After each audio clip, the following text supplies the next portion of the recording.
Hello guys, welcome to the next episode of Late Friday Night's Banter Blitz. Today as usual my main goal is to tell you something new about chess in general, so to help you to improve a bit. And my sub goal is to try to come back to my normal shape, because as you may noticed, the previous two episodes I think were quite bad in the sense of quality of my play.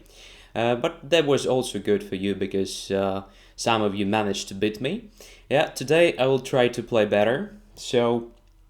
Let's try to do that. As usual, I will start with newcomers. Here we go. Today is a unique situation because the first challenger is actually at the same time is a newcomer. So I'll definitely play this guy. So here we go. His nickname is Galactic. He's from Switzerland and rated 2400s plus. So I will accept this challenge. Here we go. Here we go. And I'm playing with black. Okay. D4. Knight f6. C4, e6. Let's try to be solid. So Nimzo, Indian defense. Classical line with queen c2. And knight f3, very popular nowadays. So, what to try here? Let's try c5.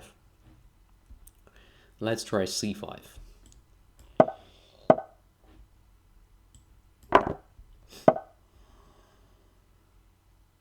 And now, is it possible just to damage the pawn structure with the help of knight e4? Well, let us try that at least. And now, I guess I can capture with the knight on c3. Just have the bishop on the board. And my opponent plays quite quickly, which probably means that it is still a theory, but I have no idea because I usually don't play c5.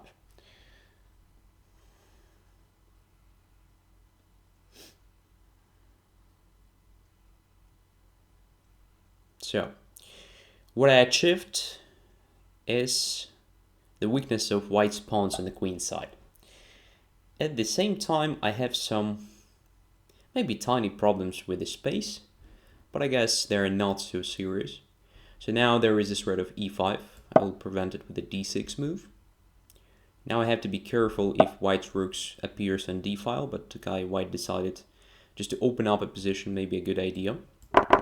And now the bishop g2 is very strong. Very, very strong. So how can I fight with this knight e5? It's possible probably just to play queen c7, I guess. But then bishop f4, so what should I do? Bishop d6, still attacking the knight. Maybe then exchanging it with the help of knight e7, I don't know. Let's try this queen c7. Looks logical. Queen e2. And now I think it makes sense for me to try this knight d7.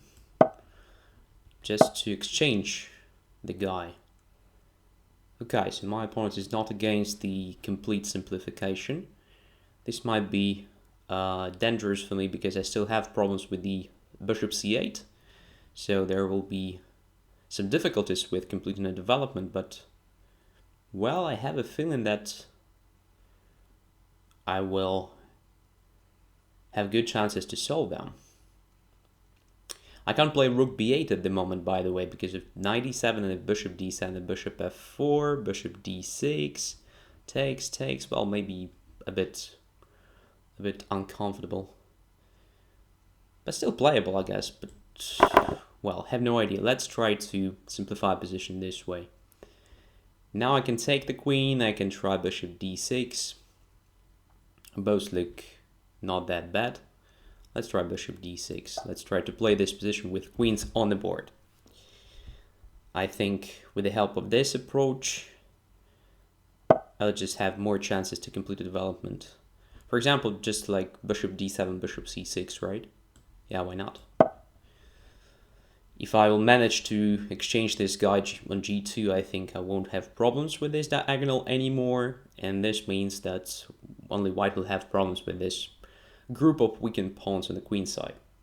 All right. Fubar 2016 asks, this might be too personal, but what is Andrey's day job? Coaching. Chess coaching.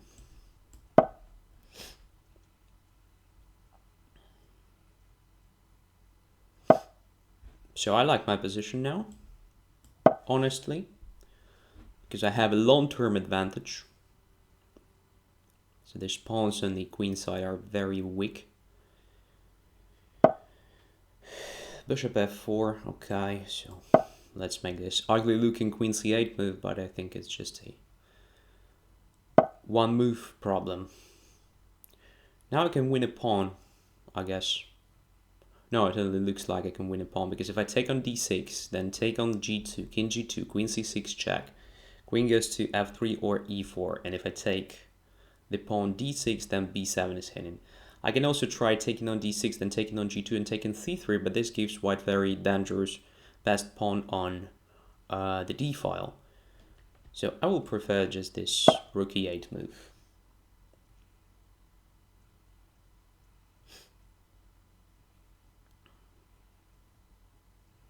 So now I'm ready, for example, to play bishop f6. Okay, the bishop on d6 will be quite strong, protected by c5 pawn, but I can't see a lot of work for this guy on d6, to be honest. So I still like my position. Alright, but I don't have a lot of time. That is a potential problem. That is a potential problem. So let's try this. Just improving the bishop, attacking c3. By the way, if we even exchange everything here except for dark squared bishops, I still have to be better, because I have majority of pawns placed on right squares, on light squares, right?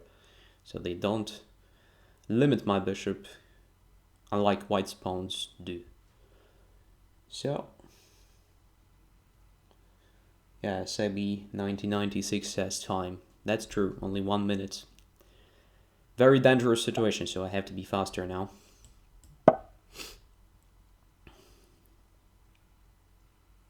This also creates g7 square for my king if I want. So let's occupy it. This makes my position safer. At least it looks safer now.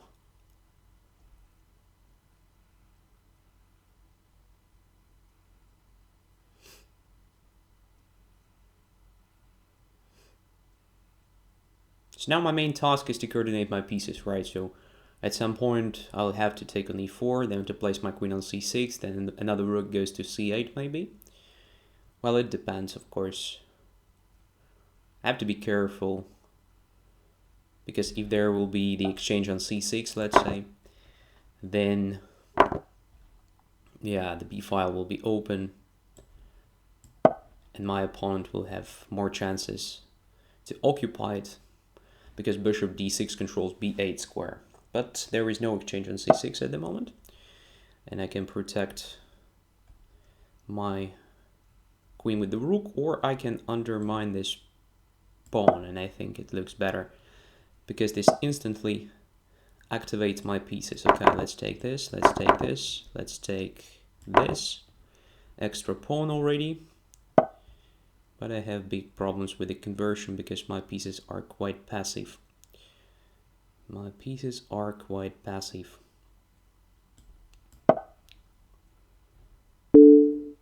Okay. Alright, what to do now? I have to activate my rook somehow. It doesn't really work. I have no time. Alright.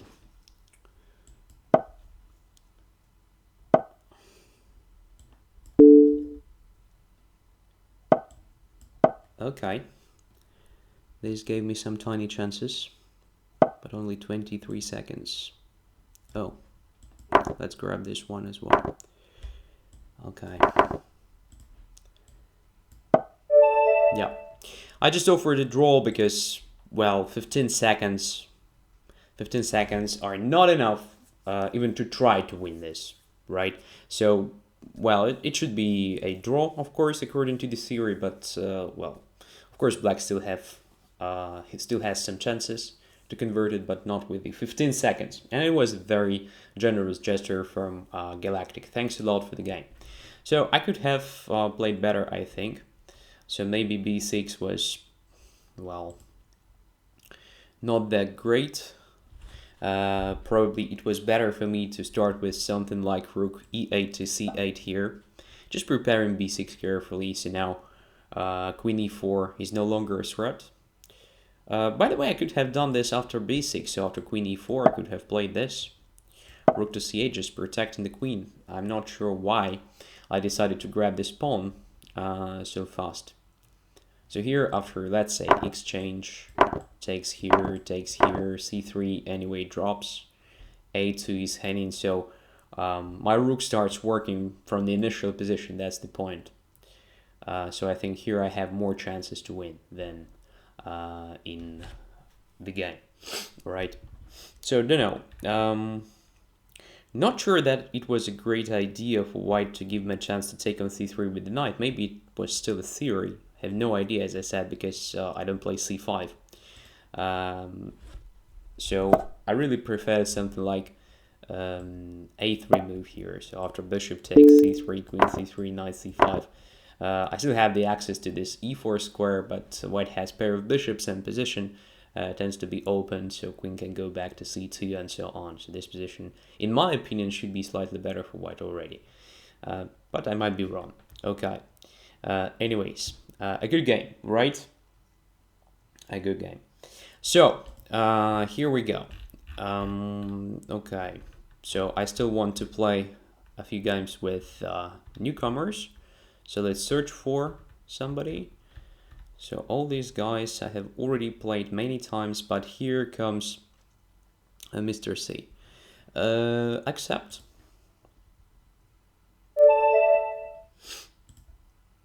And white pieces. Let's go. Okay. My rating is lower than 2900s. My rating is lower than 2900s. Not a big deal.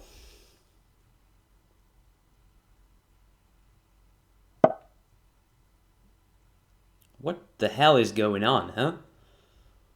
Really? Well, let's take it. Seriously. Is it a joke? Or what is that?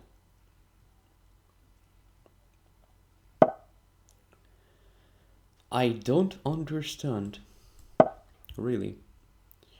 I already have a pawn for nothing. And also great pawn center. Alright. I have no idea what my opponent is going to do here.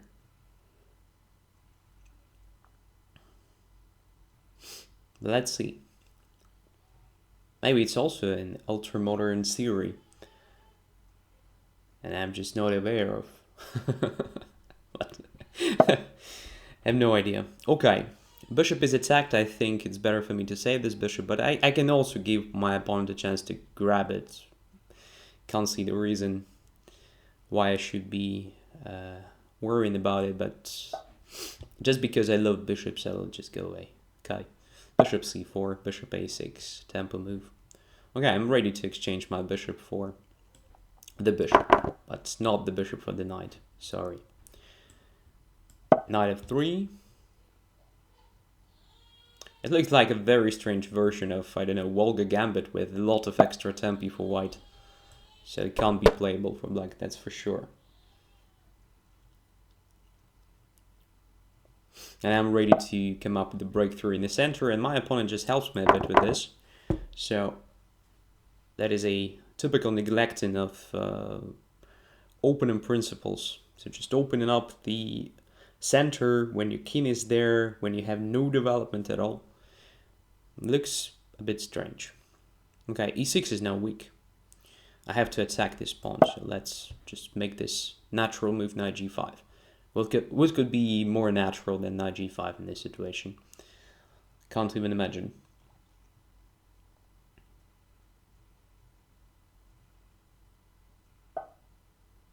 Bishop e7 gives me e6. Alright, so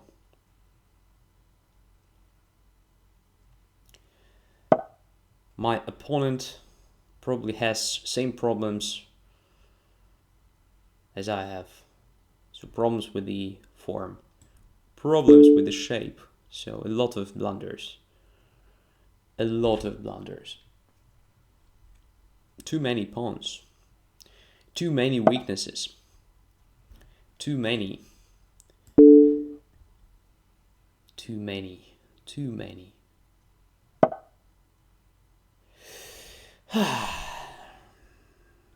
Okay, let's open up a position completely. There is no need even to calculate such a move. It looks as natural as the smile of the newborn kid. Yeah. And I know what I'm talking about.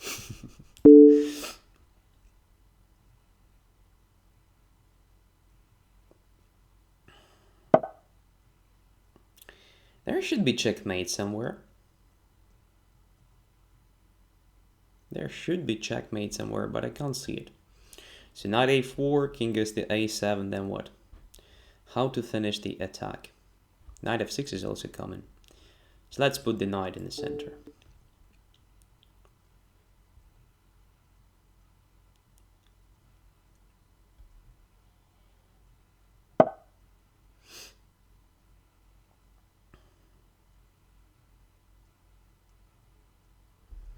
My knight on g7 is doing nothing, right?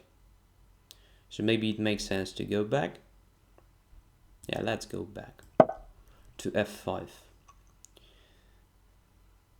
A good blockading position with the queen on e4, blockading e5.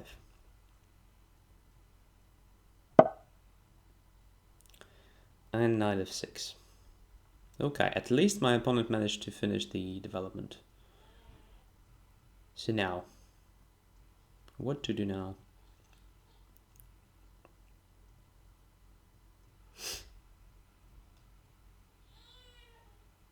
Okay, I'll just take on f6. So now black is probably trying to activate the knight through b4 square. Alright? Right. So let's prevent it and complete the development. Bishop e3, attack in c5. So if knight goes to b4, I just capture on c5.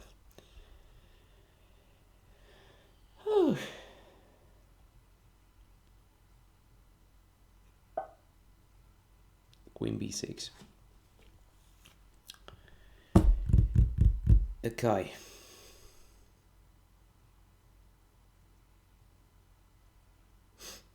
So b2 might be hanging, right? Let us protect it.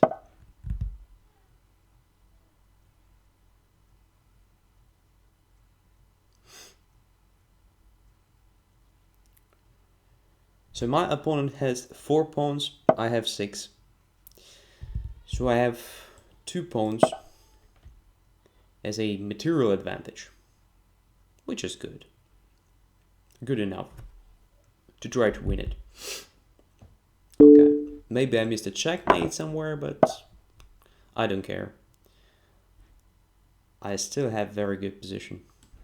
Let's grab it. And now it's time to improve the position. Okay, let's grab more space.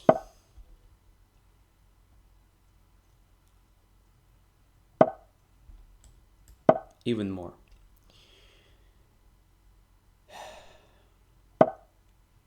Okay, now knight b4 might be the issue, so let's prevent it. Maybe I will play b4 myself a bit later. Who knows? King g2.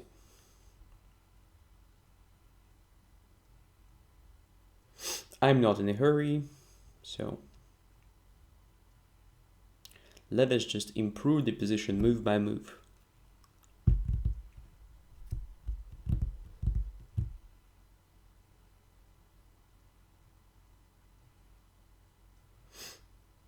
From student asks, wasn't it already improved?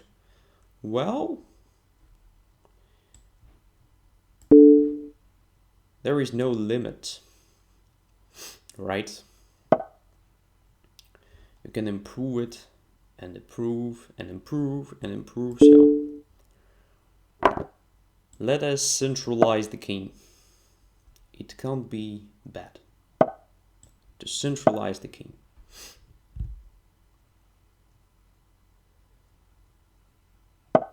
My opponent also centralizes the king. Okay, good idea.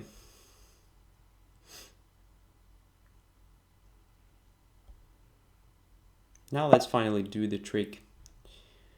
So g6, 98. Okay, I'll capture this c5, or maybe first I will do this c4. Just prevent a knight d5 or knight b5. Something like this.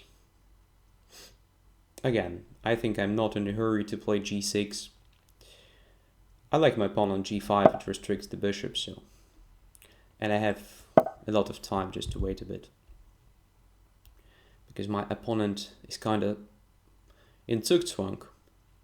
Right, if knight moves, I take c5. If king goes away, I occupy this perfect d5 position.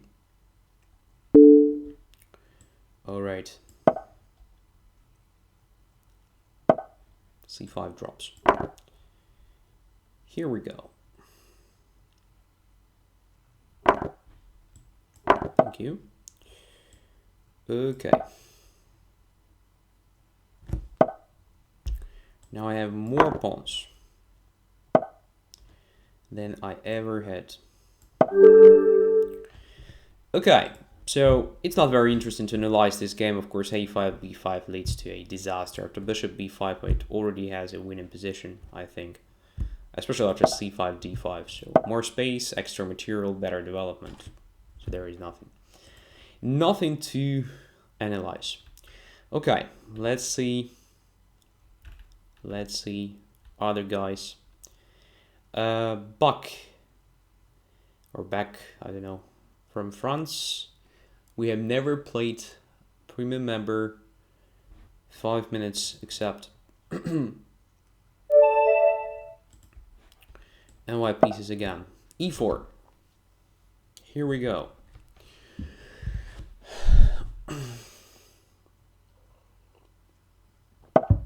Here we go. Knight f6. Okay.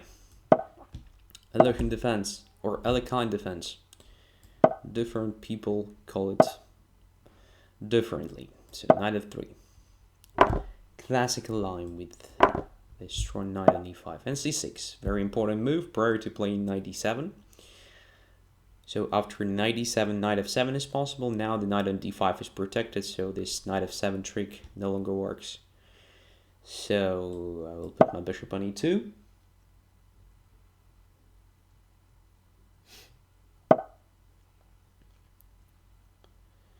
Knight e7, and now of course if I just take on d7, I help black to improve the position, so I just go away.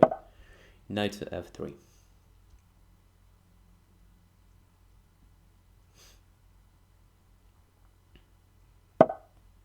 g6, typical way of playing this. Castles.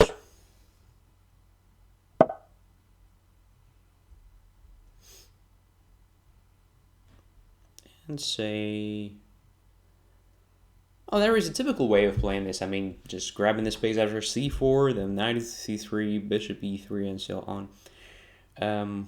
Black is trying to play e5 at some point. So I have to fight against e5 idea. For this purpose, I think I need my bishop somewhere on f4, or at least I have to be ready to react to this e5 with the d4, d5. So that c4 was kind of forced. It's knight c3 now or bishop f4. I will start with the knight c3. I think it is a good move. Anyways.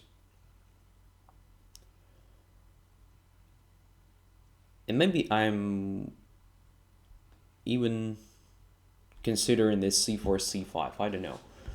because d5 is controlled at the moment, but after knight f6, of course, it is no longer the correct idea. So c5, just knight d5. I give up a very important square for nothing. I have to be ready for bishop g4 now. After this knight f6 move, so I will start with the h3 move, a bit restricting that light squared bishop. So that's making it struggling to find a good position. And this also prepares h2 square for my bishop. So now I think I can easily play this bishop f4. Looks very natural as well.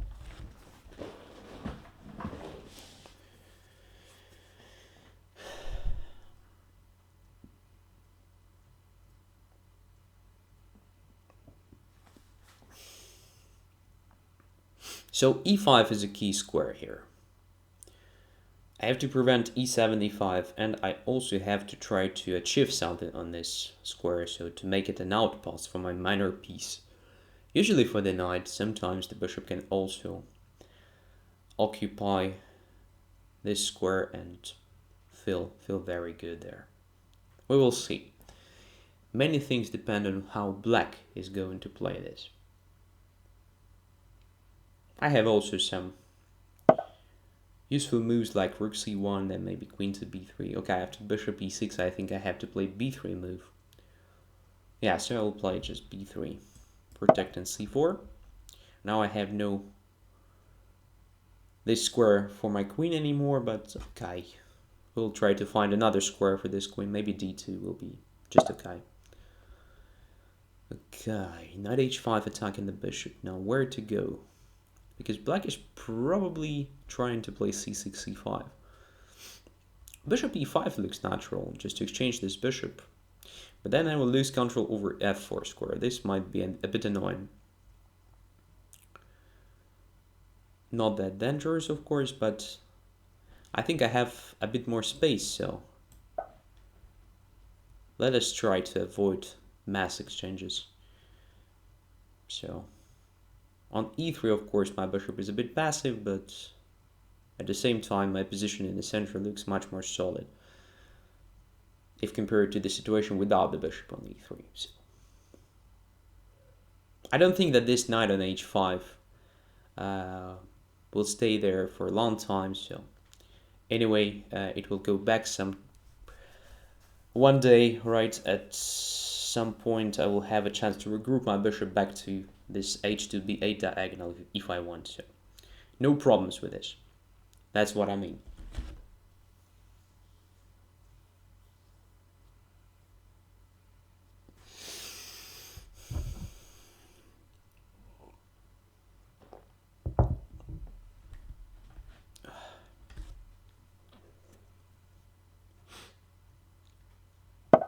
Yeah, knight goes back to f6. So it is clearly a waste of time, but at least my bishop is not on f4. So black also achieved something with this knight h5 move, but not much in my opinion. I just keep developing my pieces. I want to prepare something in the center thoroughly. So for this purpose, I will just activate all my heavy pieces first, prior to get into active operations. Okay, a4 is rather annoying, right? So I'll just stop it with my pawn, because I don't think black has a chance to get use of b4 square somehow.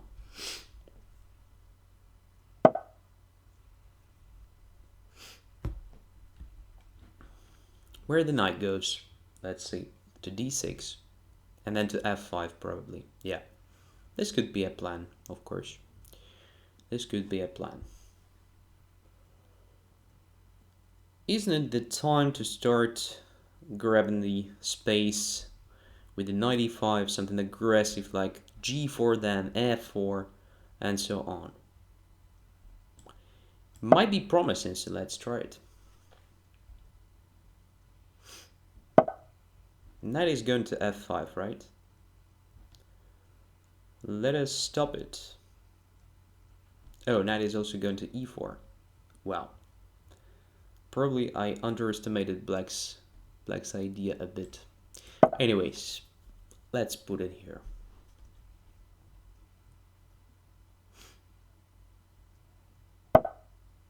Yeah. Very typical thing, by the way, for this variation. So, okay. If I play f3, knight goes to g3, that is annoying. So how to deal with this? I can try bishop to f3 instead. But then f5 is coming. Alright, let's start with this move. Just attacking the knight.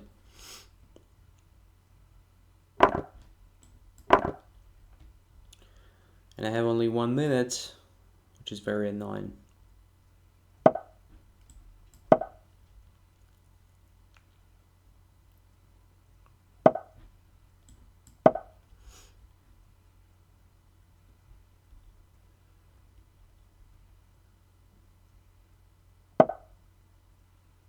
And h6 is coming. Wow. I definitely missed something, but okay. Let's try to compensate it with the active play.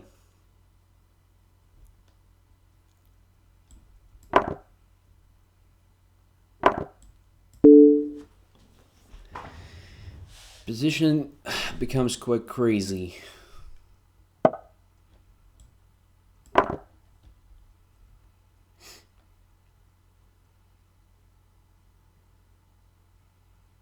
And I'm sort of pawn up at the moment. And knight f7 is threatening.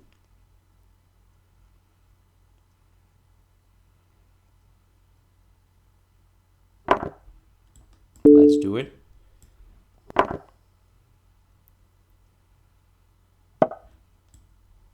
Okay, let's go away. Maybe f1 was better. It was a safer option. All right.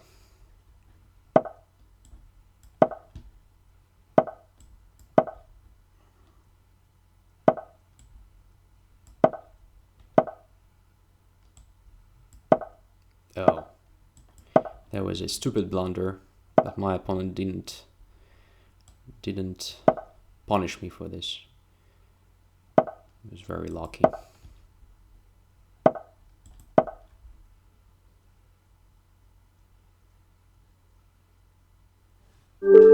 Yeah, a bit better time management saved me in this game, but actually at some point I just missed the thread, so I just played this g4, 95 followed by g4 was quite a careless operation, to be honest, because I completely forgot about the additional idea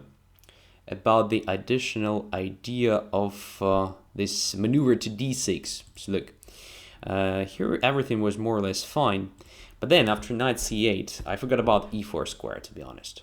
So I only focused on knight e6 followed by knight f5, so I did everything to prevent that. And when I noticed that my opponent also has this idea of simplification after knight e4, it was already very late. So how to play in this position? Maybe I don't have a lot, of course, but in my opinion, I should be a bit better.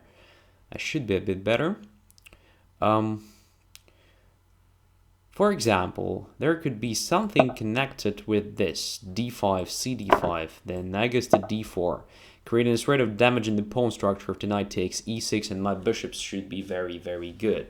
So for example, d takes c4 doesn't work here because of this knight e6. Say queen d1, rook d1, f takes e6, bishop takes c4. Okay, black is a pawn up, but this e6 is awful and probably even drops immediately. So this is not a position to discuss. White is definitely better. But after knight e4, I think black can choose something like bishop d7, which of course leaves d5 pawn not protected. And I can take it with the knight, I can take it with the pawn. And I have some pressure definitely on black's position, but I'm not sure if it is enough to hope for an advantage and so on, because this pawn will be also potentially quite vulnerable, and the knight will occupy a very good blockading position after that. So for example, this way. So I'm not sure about this position, so maybe d5 is premature. But how to fight with this knight e4 idea? Of course, well, white has a chance to play bishop d3 here. So just a solid normal move. But after knight d6, well, black has a chance to play knight f5 or even bishop f5, getting rid of this stupid bishop. And then well, everything will be more or less fine. Okay, so I don't know how to play this. Maybe knight e5 was okay, but after knight e6, g4 was too much. Probably it could make sense to try f3 here. I know it looks ugly, it weakens a lot of squares here, but now I'm ready actually to play g4 next move, just controlling both e4 and f5 key squares here. So if black plays knight f5, alright, my bishop goes to f2, covering g3 and still protecting d4. So everything is more or less fine. And I still can play g4. Even if black plays h5 here, I can still play g4, grabbing a lot of space. And I guess white is better. Yeah, so maybe my g4 was a stupid idea. So maybe f3 was still playable and still interesting. I don't know, bishop f2, maybe if black starts exerting pressure on my knight with the help of knight d7, alright, I can even consider the f4 move, just protecting it. Everything is fine still. So I still can play g4, grabbing a lot of space, right? That was just much better than what I did, because after g4 move, black actually did very well. After knight e4, bishop d3, probably even f5 immediately deserved serious attention. But knight c3, and this f6, f5, even this was quite good. So maybe, again, instead of f6, just to start with the f5. Yeah, I guess f5 immediately was very interesting. I have no idea. Position is very complicated, and in my opinion, black is doing more or less fine here. So, all right. Let's go further. So, probably one more newcomer. Salvador Vidal from Mexico. Yep, and then we will come back to normal order of challenges. But just wait a second. There are some guys who were earlier, right? El Jaguar and Günther Broy, yeah, or something like this. Come on, I can't read it correctly. Game of Pawns from Germany. Yeah, there are a lot of guys that were a bit earlier. And by the way, some of these guys are not even premium members, right? So I have to be careful about this because I already made this mistake. So for example, this guy from Germany is not a premium member. Sorry, but I can't play. So El Jaguar, accept. Let's play.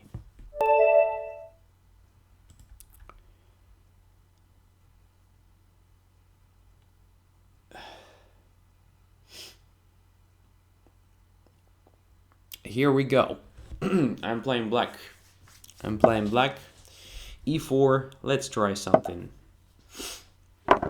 like this, like Scandinavian.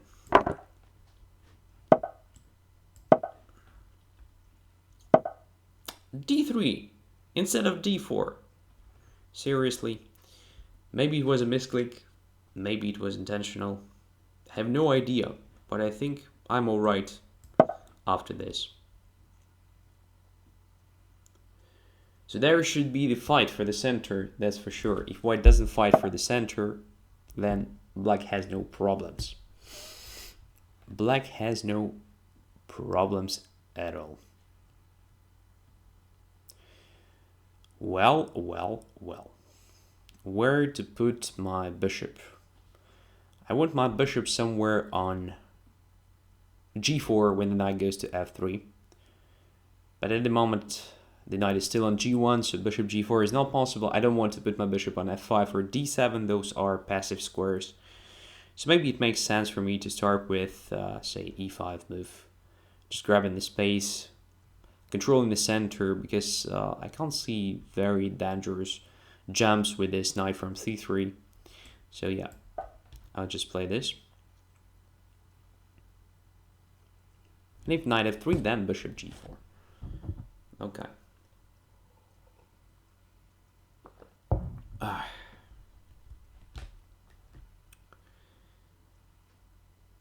The chat is stuck.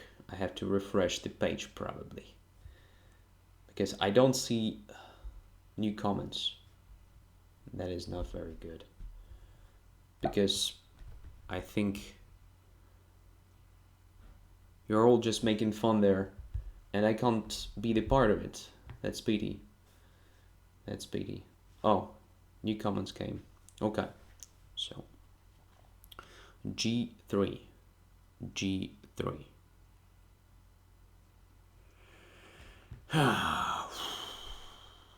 Don't know. Let's put it on E6 after all. No, bishop goes to G2, then attacking my knight D7. Sorry, C6. So maybe D7 after all. I don't know. No, after bishop D7, there will be a threat of knight D5 after bishop G2. Okay, let's focus on this position. It can't be that. It can't be that bad for black. That's for sure. But there are some tricks, right? There are some tricks. So what about playing knight f6? Knight goes to e4, queen goes to b6, attacking b2. Knight takes f6, g takes f6. Alright, I have bad pawns, but I'm going to castle long after all. So yeah, let's play this knight f6. No problems with this. The point is that I just prepare bishop g4.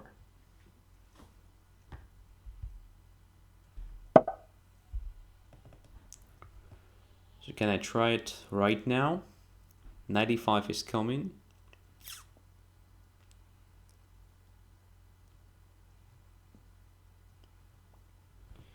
Knight e5 is coming.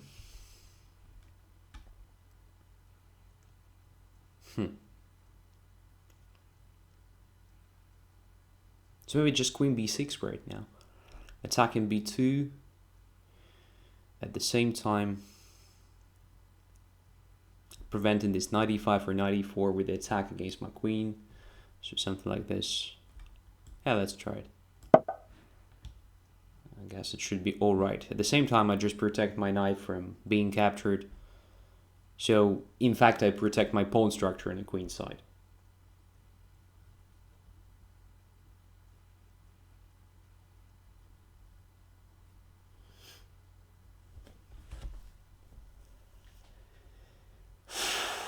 A strange position. Strange position. Black should be definitely okay. Having a better control of the center and having more space. The question is it enough to play for advantage? I'm not sure, but... Okay, queen c1 gives me a chance to play knight g4 attacking f2, by the way. Is it a good idea? Let's check it. Not quite sure, but this prevents bishop e3, let's say. Kinda useful move anyways. But I have to be careful because when the pawn f2 is protected, knight e5 becomes a threat. Oh! This is what I wanted to achieve. Now queen b2.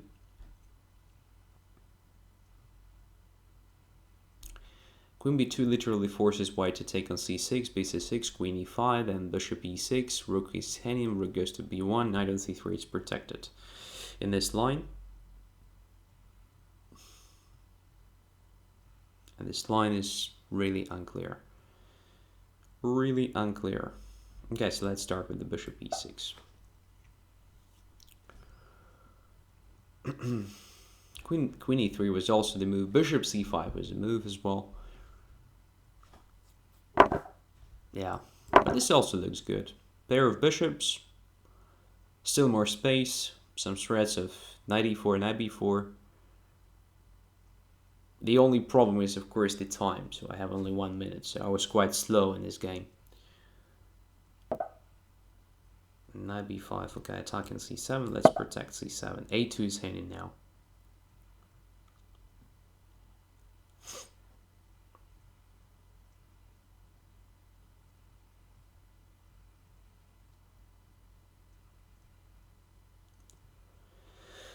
a2 is hanging, but maybe it is a bit dangerous to take it. I don't know. So let's keep developing the pieces. Now I can take on a2, but I have no time to calculate everything properly. I don't know. I don't know.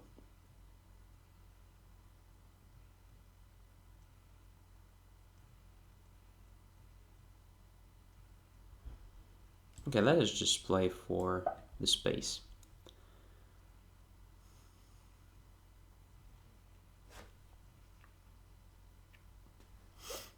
I want my bishop on f3. I have only 36 seconds, come on. I have to play really quick now.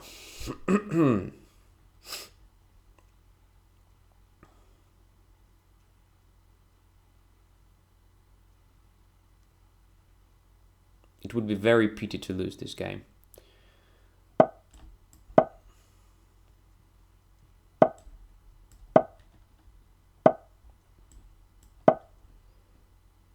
Activating the pieces.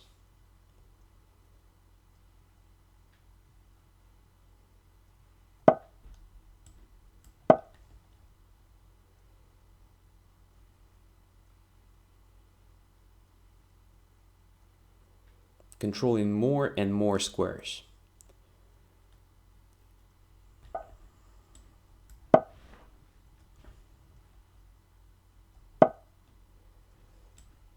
Let's go away.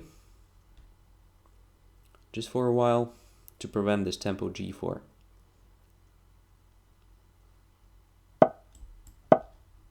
To have this possibility. To protect my central pawns from damaging. Alright. Now it's time to grab him with more space. Let's do it. And let's do it quick. Alright.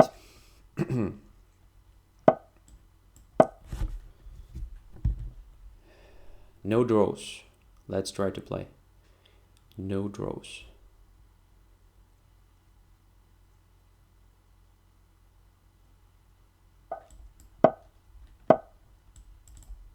Come on. Let's do it faster.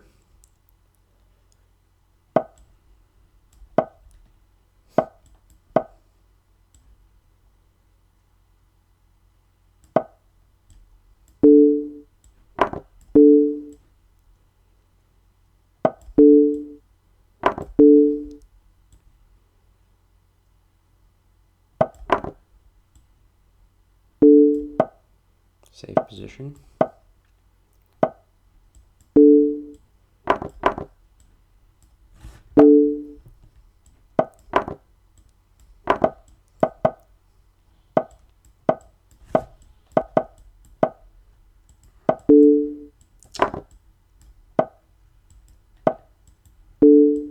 Yeah, I lost some time.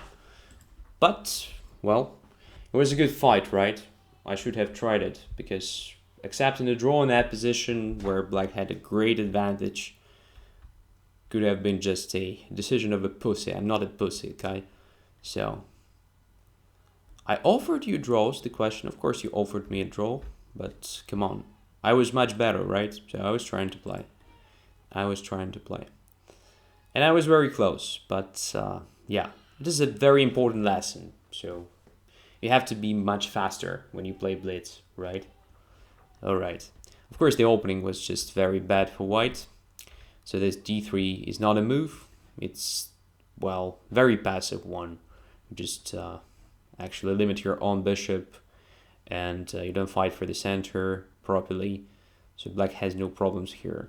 So I played maybe not the most ambitious way, but it was still very good, in my opinion. Maybe it was better just to play knight f6 here, immediately preparing bishop g4. I didn't want to give white a chance to play this knight a4. But probably it wasn't a problem, so queen b6, let's say knight takes, g takes, b2 is hanging, then quickly development of the bishop, castles, e5, and something like this. But even what I did was alright. I was just very slow, right? Okay, no questions. Black was better at some point, maybe even winning. Yeah, I managed to win some material in the end, but yeah, I was just very slow. Anyways, let's go further. Now I guess we just go to a normal order of challenges. So crowning student, accept. Pyramnic student. And I'm playing with black, which means it is very dangerous to try something. That is not in my style. What to try here? Let's try knight f6.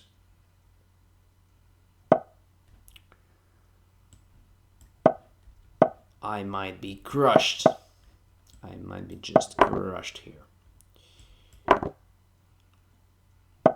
Yeah, d5, very tricky move. So if I play g6, white plays queen to d4. That's the point. I can also play queen d4 if he wants. Next move. So I guess it is a good idea for me to try e5. Immediately fighting for some space for my pieces because... Oh, a4? Really? I'm not sure if it is played this way, but I think now we have sort of Najdorf pawn structure, where this premature a4 can't be that great for white, because at least b4 and c5 squares very vulnerable, and this means I can benefit from it easily. For example, just put in my knight somewhere on b4 or c5. I think c5 is a better square to occupy. Yeah, good blockading position now on the queen side. And white is struggling to come up with the counterplay here. So I can focus on grabbing the space here on the king side. Let us see how it works. Okay, just a typical bishop f6 move, improving the position of the bishop.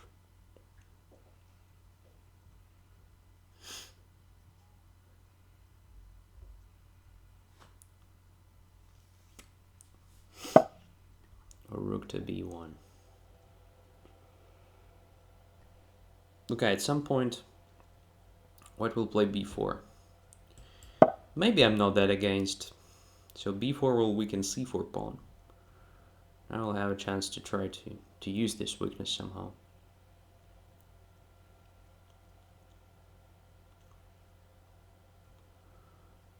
a4 will be also not that cool.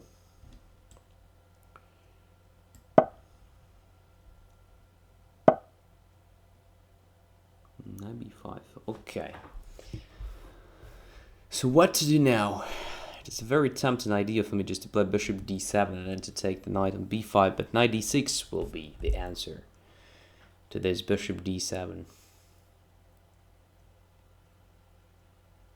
Maybe it's still okay. No, it's not okay, of course. It's not okay.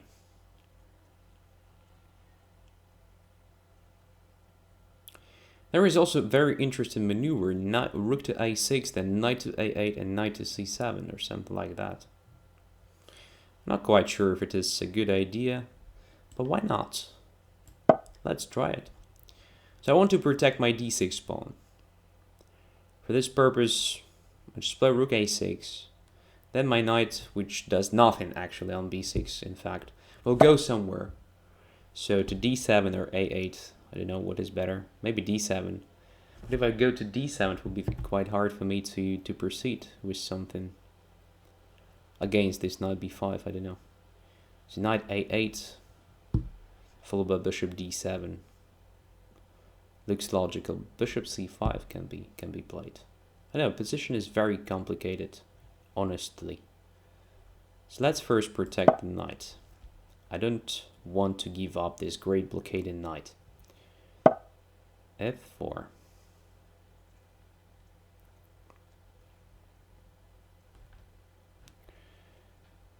So now, let's take it. It's risky, but it also gives my pieces some perspective. So for example, this knight is now quite active.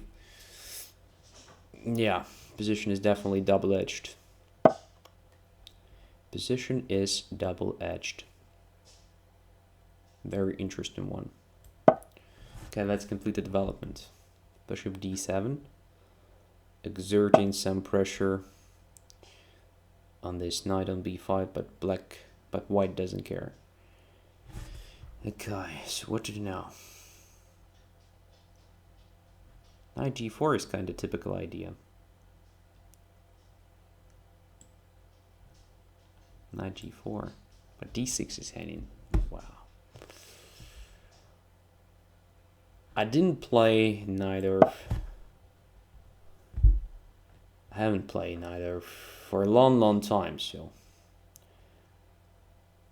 I no longer fill this pawn structure. So that it takes time for me to make a decision. Each and every move is kind of separate decision, which is very bad when you play Blitz. I don't know what to do in this position. I don't know.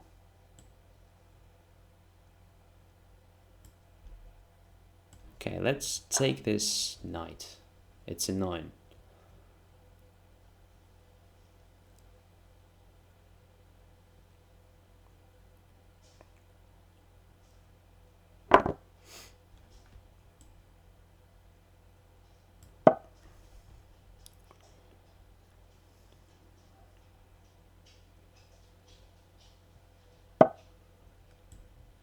Yeah.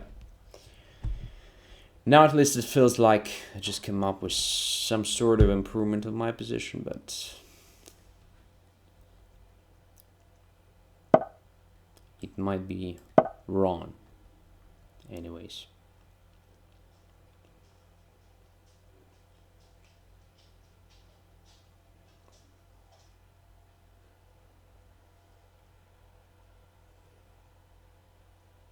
This is exactly the sort of positions that I appreciated to play many years ago with both colors.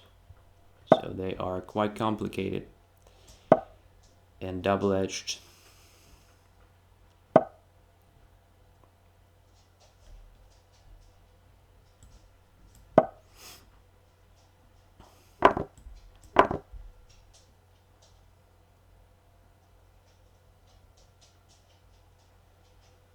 Okay, after this exchange of darks with bishops, I think my knight on e5 is kind of eternal guy, but I have to be careful. It will be attacked now once again, and there is a knight e6 idea. Wow. Oh my goodness. It's too complicated. It's too complicated for Blitz. Knight e3, bishop d3, rook e7 wins. Yeah, it looks like I have no defense against knight e6. Yeah, very bad. Okay.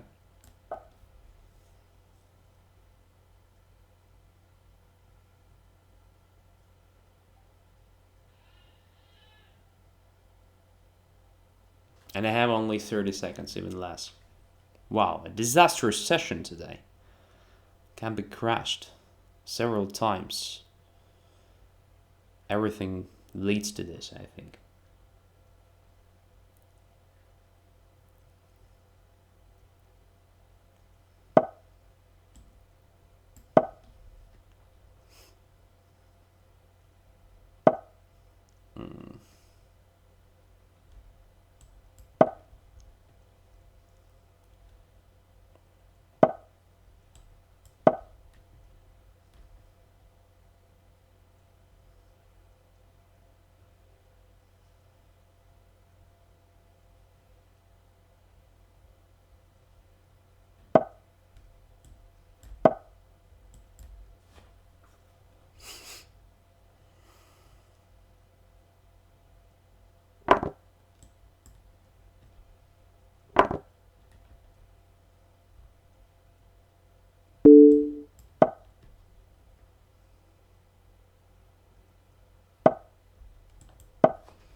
Knight e4 was surely better, but I have no time. Yeah.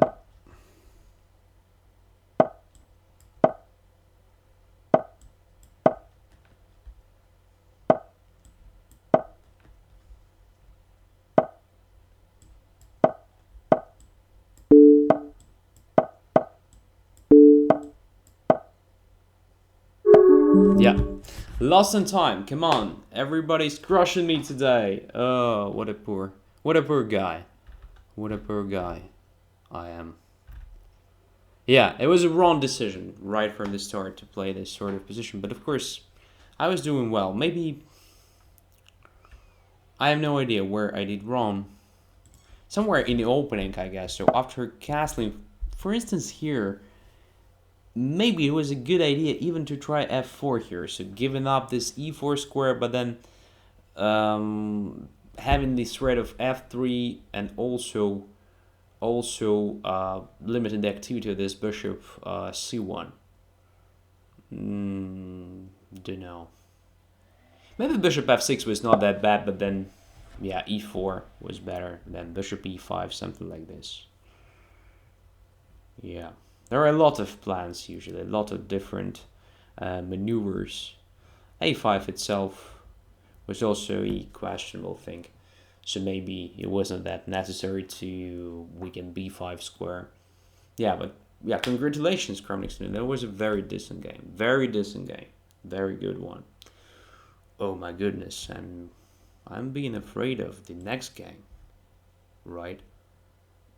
Mobius is the next. Oh my goodness. Also a very strong guy.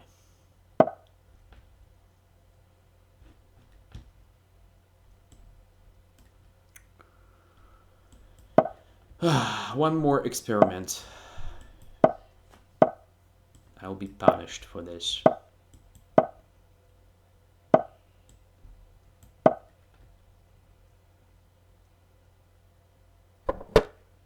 Or maybe not.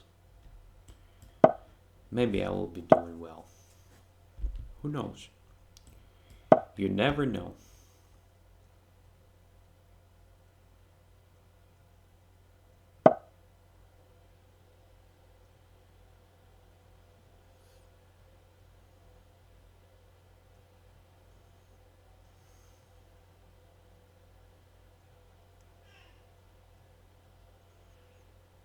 Is it possible just to play c5 here? c5 looks interesting. D takes c5, knight takes c5, dc5. If there is a mass exchange along the d file, then okay. But what will happen if white's queen goes away somewhere? Then my queen also goes away. Yeah, I guess I can play c5 here.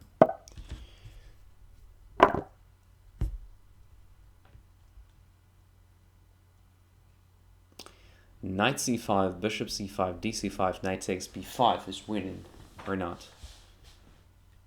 No, queen d2, a b5, bishop b5, I have f8 square, so should be playable, I guess, for black.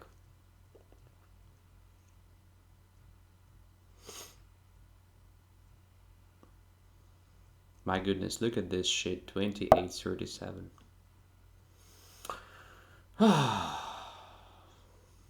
Do you remember the times when I was 30-100? 30-100 points. Yeah. That is already the past. PT enough.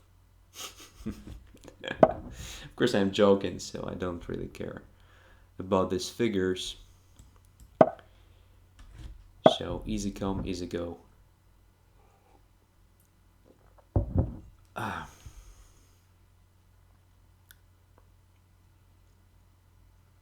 If there is something tactical connected with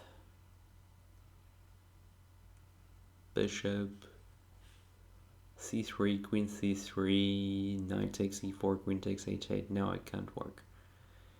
It can't work well at the moment. b4, then knight goes to d5.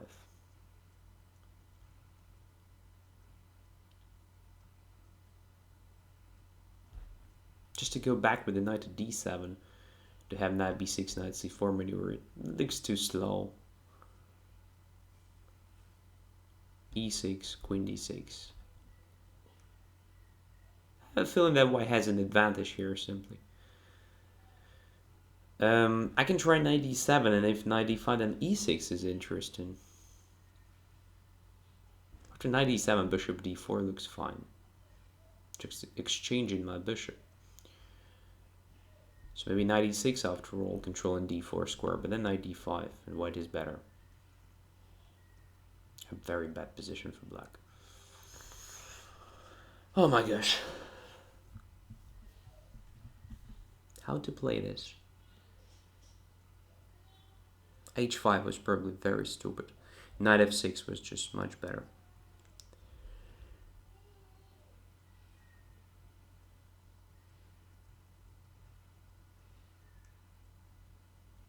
Okay. Let's try this b4.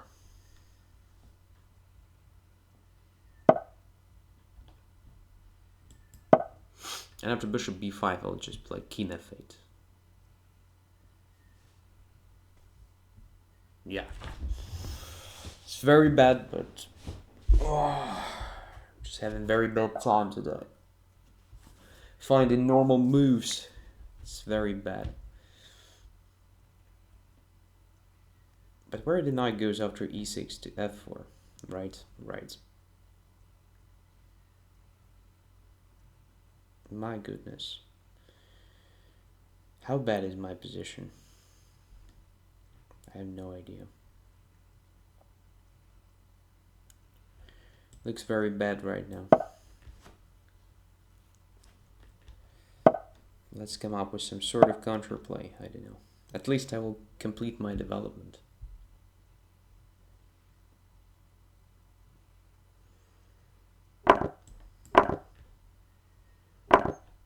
And there is, oh, a super blunder.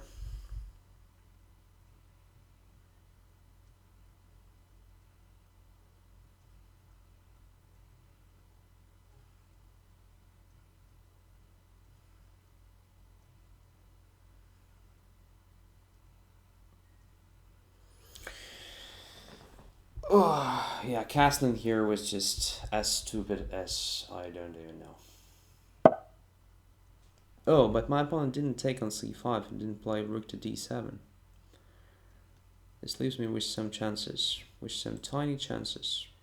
I have no idea how to use them correctly. Let's protect. Wow, this also doesn't work. Position is still very bad, and I have no time. It's lost anyway. It's lost anyway, so let's try at least something like this.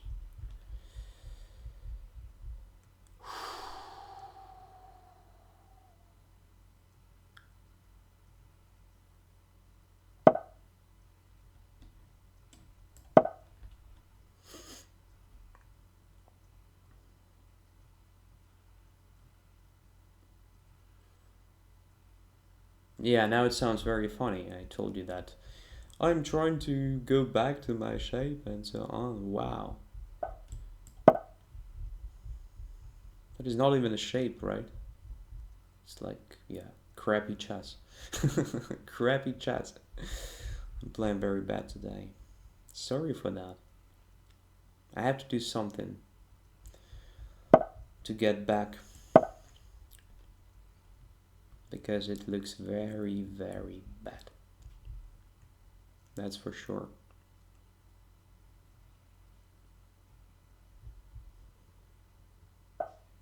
Oh, look, I have some chances, but I have no time. That's really pity, because my opponent really did some mistakes. Now black has a winning position, but there is no time to convert this advantage. No even a single chance. Don't know what to do.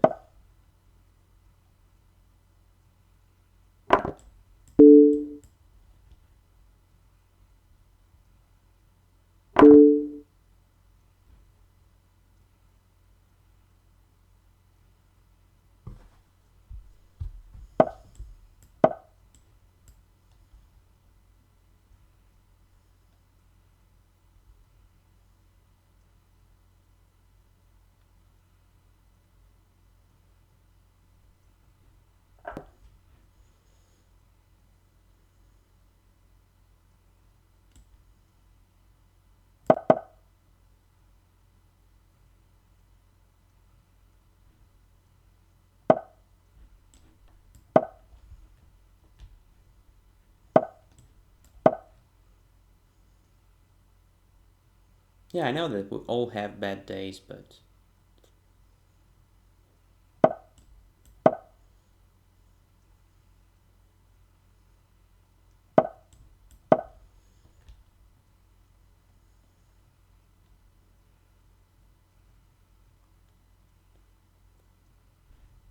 accept, of course.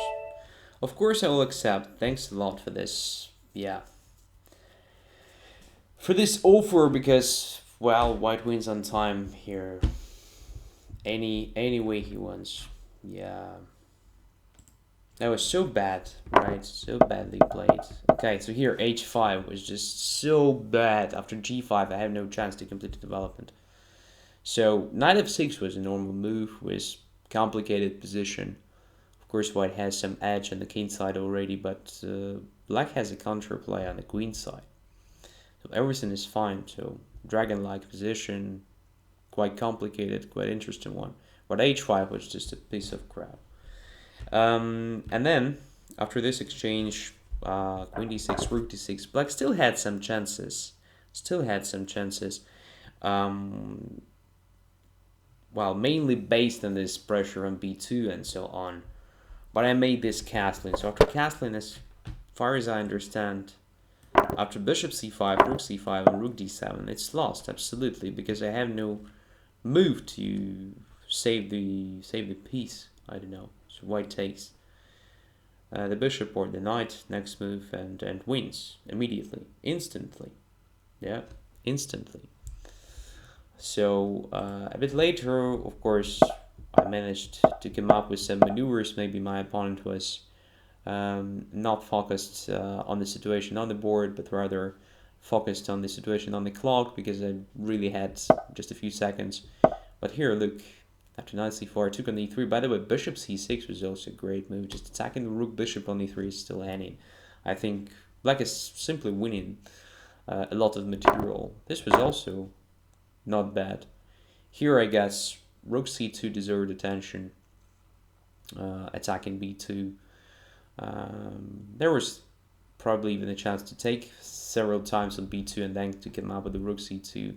I know a lot of interesting continuations. Oh, probably this taken on b2 is not necessary, of course.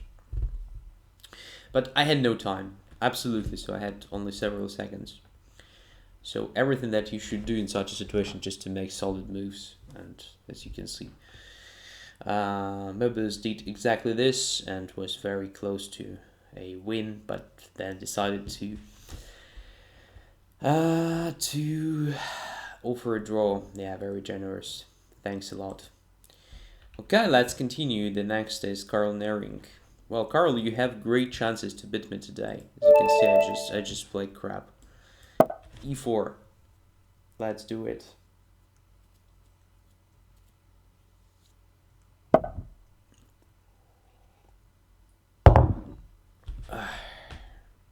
What didn't I play?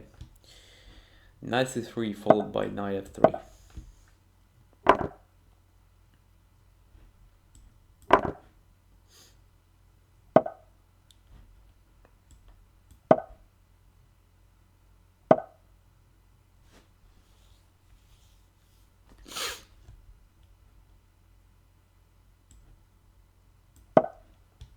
Simply developing the bishop and other pieces without a great plan or something.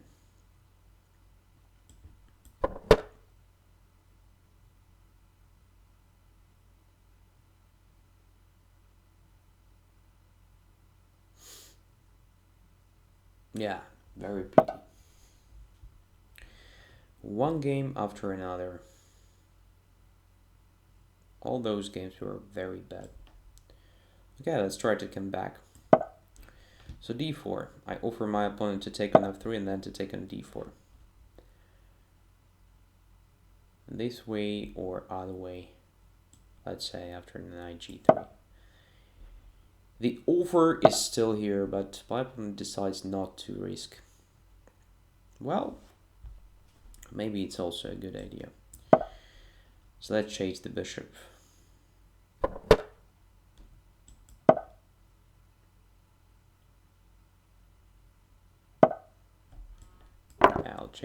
I will take the bishop, sorry. I'll take the bishop.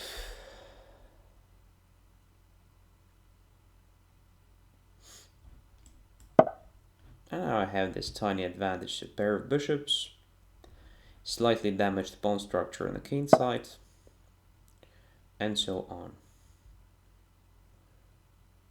But maybe I can use this g6 pawn as a hook, so maybe h4, h5 deserves attention here. First, let's centralize the pieces. So rook e1, controlling e5 square. Now black controls h4, of course.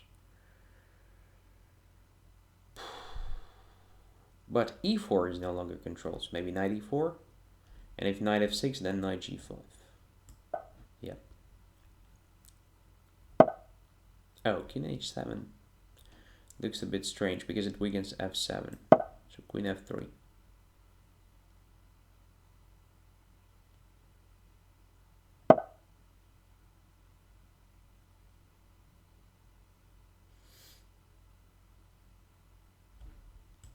Knight g5. Looks very tempting.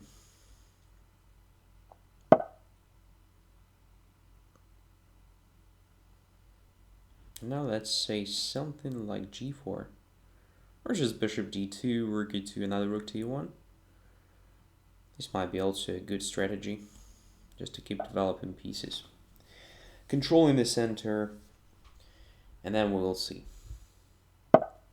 Oh, this drops f7. And loses on the spot.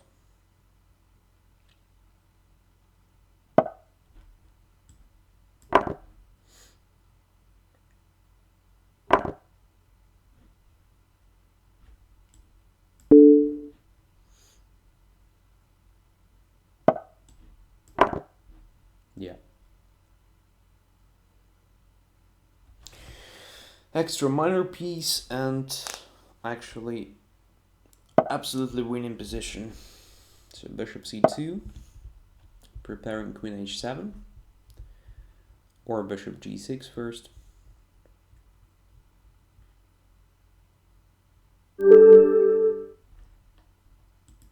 Yeah.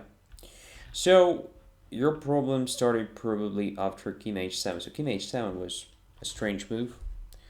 I can't see big reason to make this move here, so it's better to keep the king on g8. Alright, so if you wanted to play knight f6, maybe it was a good moment to do this right now. After this, if I play knight g5, you have a chance to try something like this, knight h7. So as you can see, you don't lose the time on this king h7, king g8 dancing. I don't attack this f7 at the moment. So you have a good chance just to exchange this knight, where after this position should be slightly better for white, but not more than that. So maybe queen f3, king goes back to g8, I can play g3 or something, preparing h4. But black can come up with some simplification after bishop g5 in this case. So I guess it should be something around the equal position. White has some slight pressure because of the situation in the center, so white controls the center a bit better and hence has a bit more space. But it is a typical position of the Caro-Kann, so this typical pawn structure of the Caro-Kann. So many Caro-Kann players just prefer this type of positions, and many players can even outplay white in such a situation. So it's just a question of taste. I don't really like it with black pieces, so I usually prefer to play this type of positions with white. But as I said, there are only few chances to try to convert it with white. Anyways, let's go further. Fuchsia is the next, except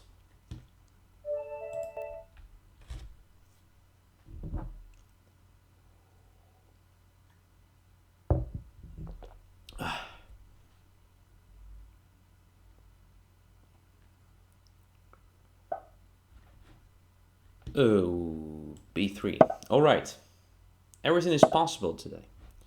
So even b3 might be just a decisive move. So I usually develop my pieces this way. Occupying the center, protecting e5.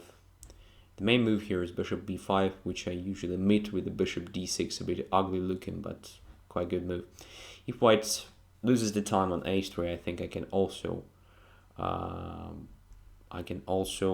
lose the time on a6, but if h3 really looks like a waste of time, a6 just prevents bishop b5, so this makes my e5 pawn better. So I guess it is much more useful than white's h3 move. And now I can continue with the active d5, bishop d6 setup.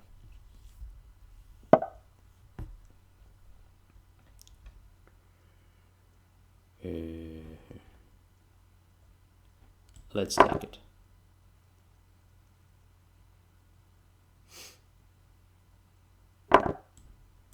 And d5.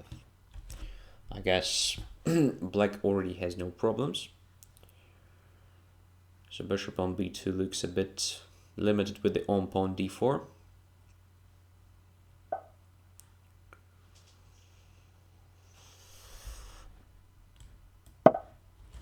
Let's keep developing the pieces on active positions. Sorry, what is this?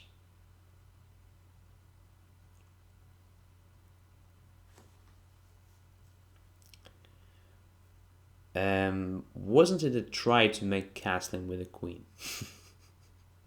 I'm sorry for that, but I don't really understand the idea behind queen b1. Maybe misclick or something. I don't know. Well, it's very strange, so let's just castle. c4. Well, it all makes sense, but I have a feeling that white simply forgot about the castling and development of the kingside pieces, so it looks very dubious to me already.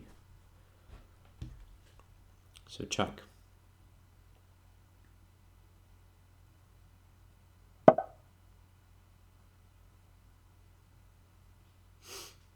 Bishop e2. All right, let us put the bishop here on b4.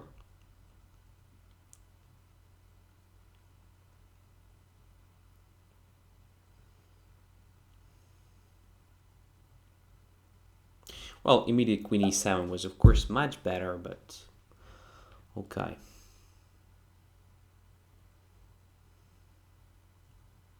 I just play strange chess today. So let's play queen e7 now.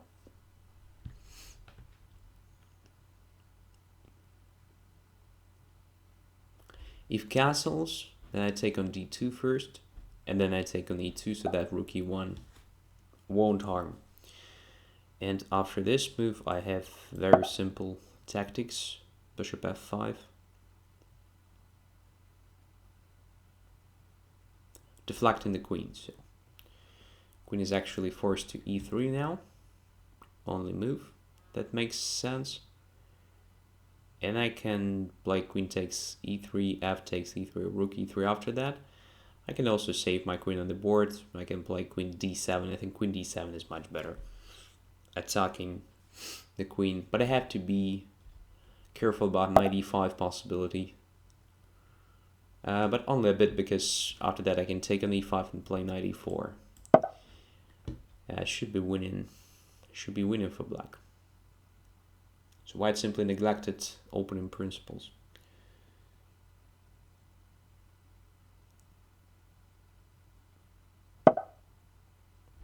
Yeah, let's take it.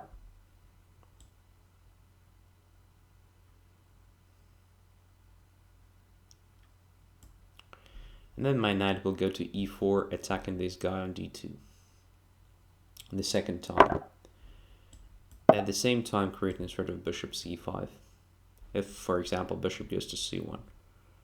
Bishop c5 might be a very good idea, just grab an f2 pawn with check.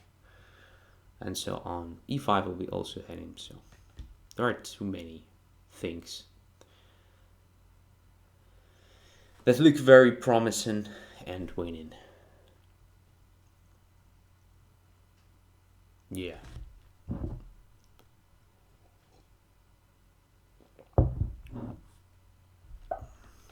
rook d1.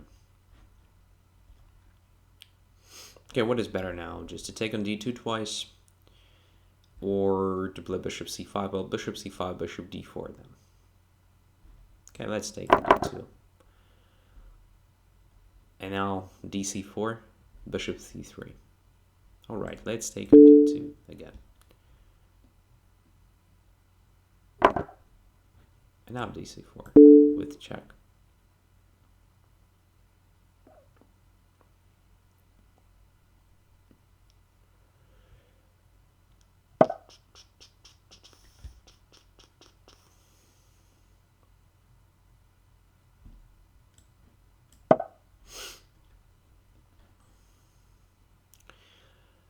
All the pieces should take part in the game.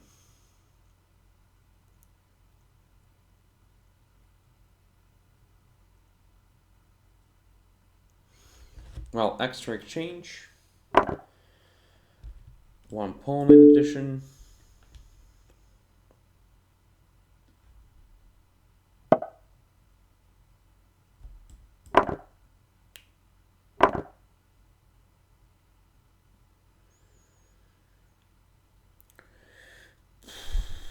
There are a lot of different ways to convert it.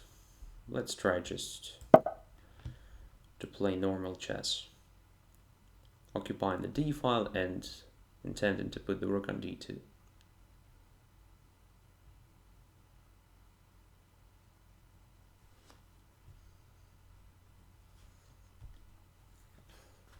Bishop d3 is common as well, if necessary. So yeah, there are a lot of ways to win this. So, well, everything was more or less fine, except for this very strange idea of playing knight e2, queen b1, and then c4. That was too much. Yeah. So I would rather just complete the development of the king side, just like knight f3, bishop d3, then castles, and then okay, knight e2, and then queen b1 makes sense in many cases. So, yeah, it's an interesting idea, right, to activate the queen this way. So queen b1, controlling this diagonal b1, h7, followed by c4, and so on. But first, white has to complete the development. That's the paramount in an opening stage, right? That's the idea. Okay.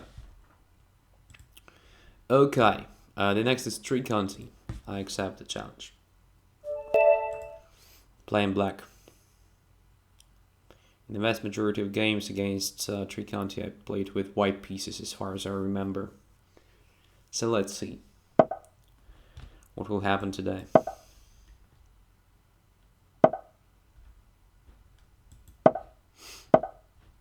So this accelerated carries variation, so-called. Black grabs the contour in the center, but this center becomes vulnerable itself, especially d5 pawn. It's a very risky setup for black. But, well, since I don't play normal chess today, at least I'll try to play something spectacular.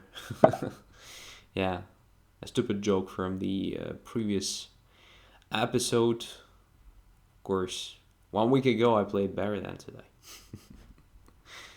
My goodness. Okay. Knight to d7. Famous trap. Because if knight e5, then queen a5 wins the minor piece. Okay, now let's play this.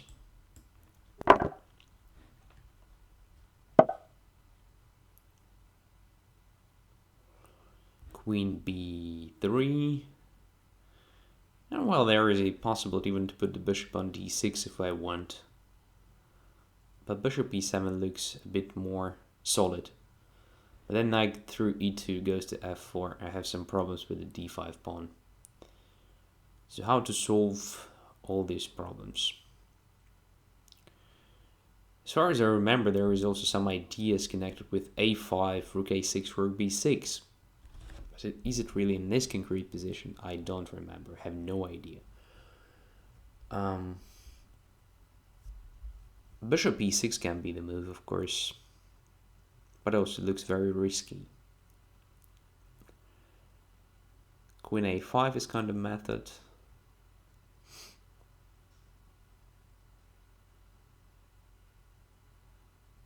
So bishop d6, knight e2, castles, castles. d5 is handed now. Bishop goes away somewhere. From d6, say to c7.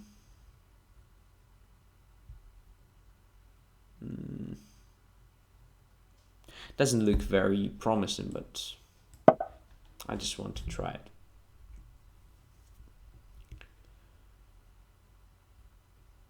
So it's kind of French reversed with some changes, of course. There is no bad bishop on c1 or somewhere.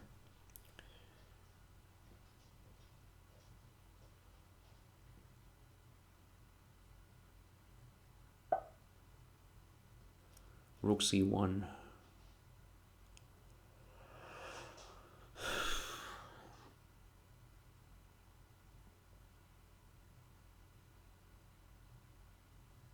So knight b5. Knight b5 is the idea, so I guess a6 should be played here for sure.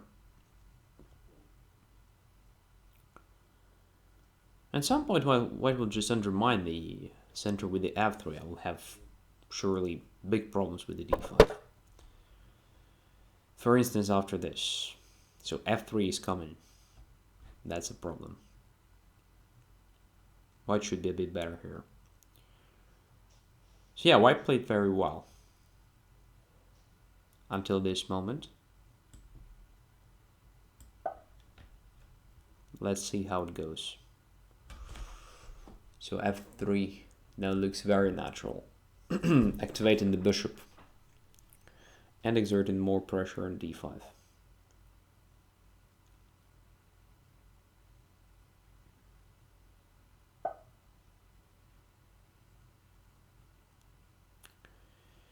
Knight a4, intending to occupy c5. Well, I don't think it is the most promising plan for white here. So let's protect c5 square. I don't know, b6 looks, well, quite playable. Just controlling c5 square, right? Okay, bishop is attacked, but there is no attack against b6 anymore, so I can put my bishop on d6. But then queen goes to c6, right? Yeah, queen to c6 might be annoying, so maybe it's better for me just to play this ugly looking but quite solid rook a7 move instead. Yeah, let's put the rook here.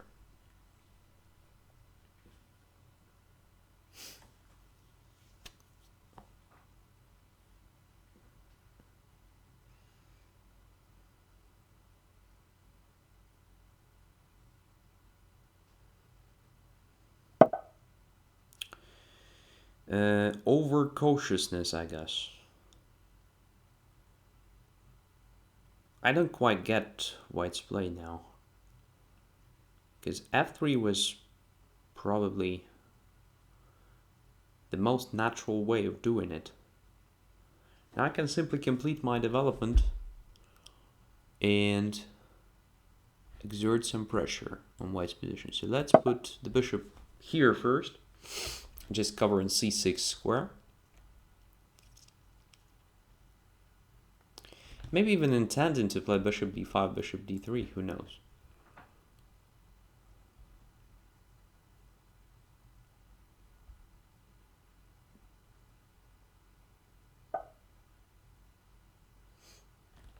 Okay, now bishop d6.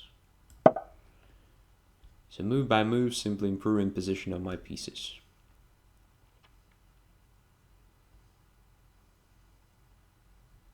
Now there is the idea of bishop a3 at some point fighting for the c-file. But first I guess I need my queen somewhere in b8. Or e7 in this particular case. But b6 is hidden, right? So let us start with rook b7 move. Protecting b6, then queen goes to e7, just like here. Already controlling a3, preventing white's doubling along the c-file.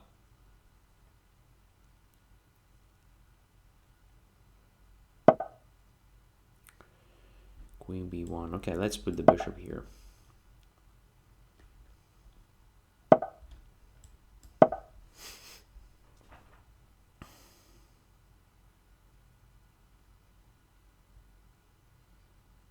Queen d6 also protects b6. So now one rook goes to c8. Another rook goes to c7. Right or not? Or b5. And b5 forces knight c5. Which leaves me with some extra material.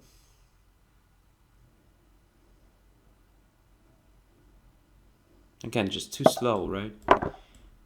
So position should be much better, but too slow. I played just too slow today. Don't know why.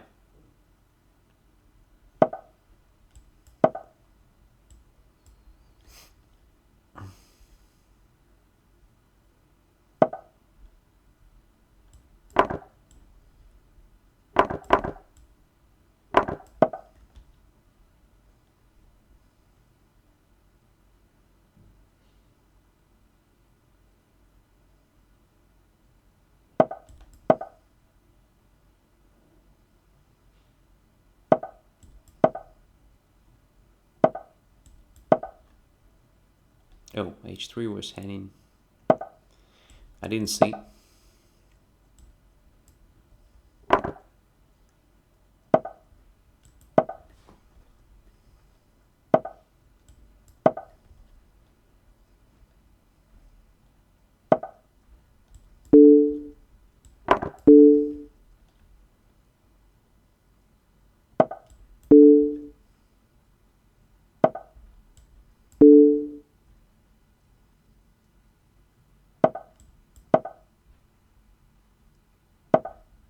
I didn't achieve anything with this maneuvering.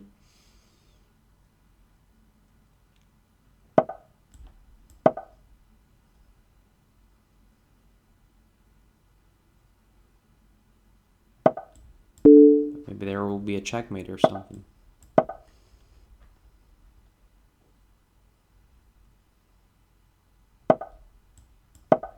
Oh, I lost the pawn on d5. My goodness. I play so crappy chess today. Look at this. It's just amazing.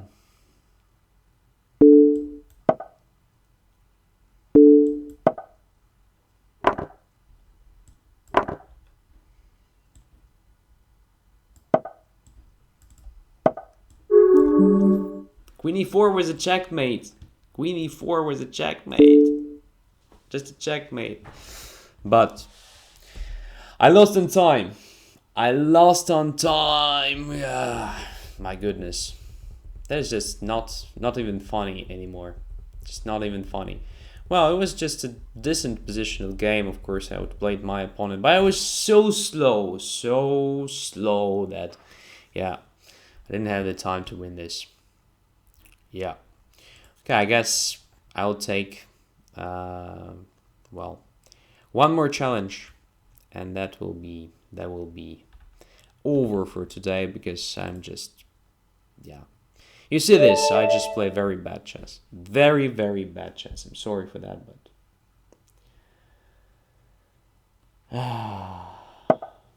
yeah. Okay, let's play at least something normal. I don't know, I'm tired of this d5 and knight f6 shit.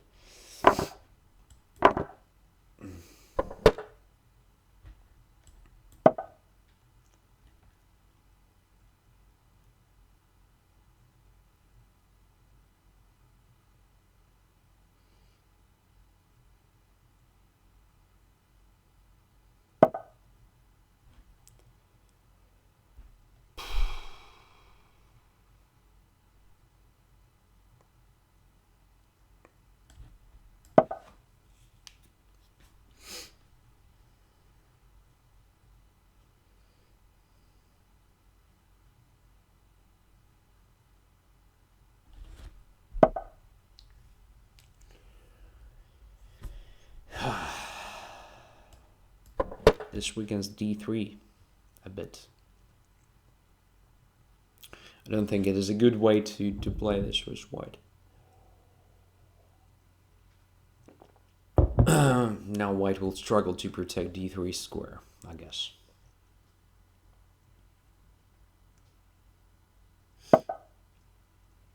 Okay, let's take it. There is a difference with the bishop g4 variation, because there is usually the pawn on d3. Here it is on c3, so this d3 hole is very bad for white.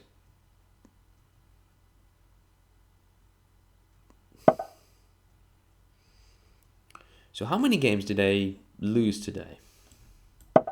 A lot, right? At very least 4 or maybe 5. That is a kind of record, right? Kind of record.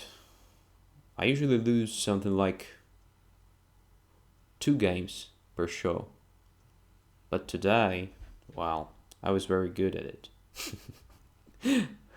Oh my goodness. Okay.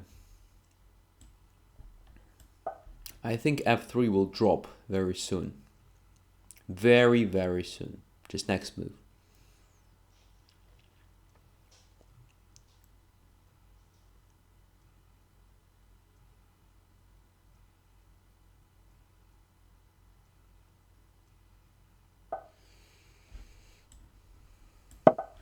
Yeah. That is a problem.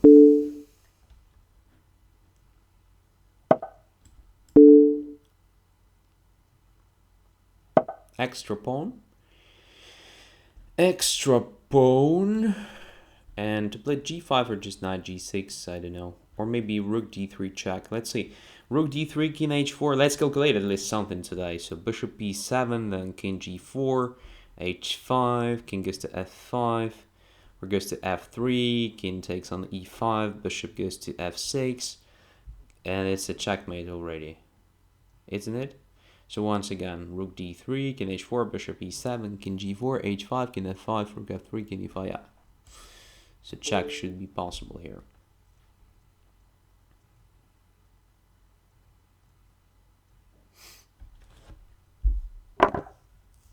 Yeah, bishop e7.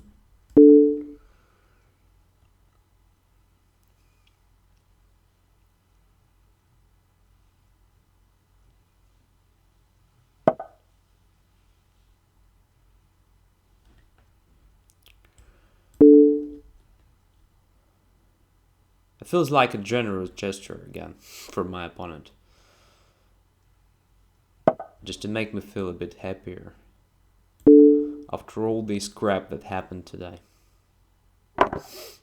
I do appreciate it, thank you. Okay, so the main problem with that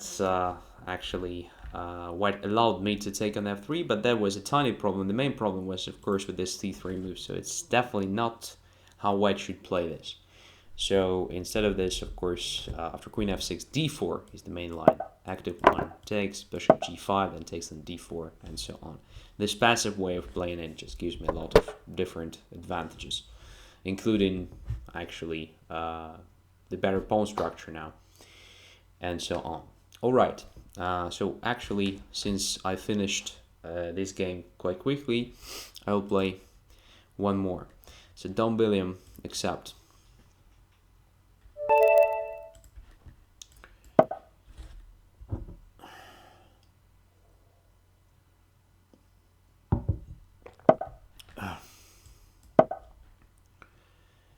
And Ruy Lopez again. Maybe one of the main lessons today is actually play exactly what you are good at.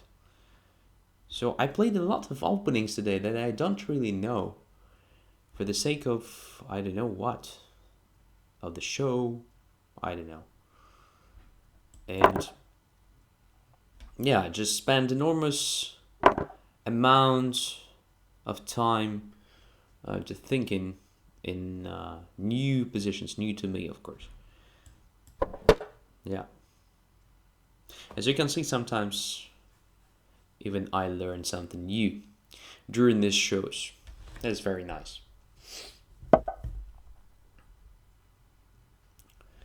d6. Yeah, by the way, despite looking very ugly, it is one of very good approaches against exchanged variation. Yeah, one of the good approaches. I even tried this myself with black. It's very hard to break through here. So f6 should be played here, I guess.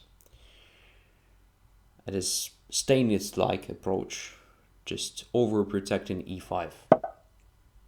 Alright, bishop g4 is probably also a possibility, but after d takes c5, I have a feeling that black has to take on f3.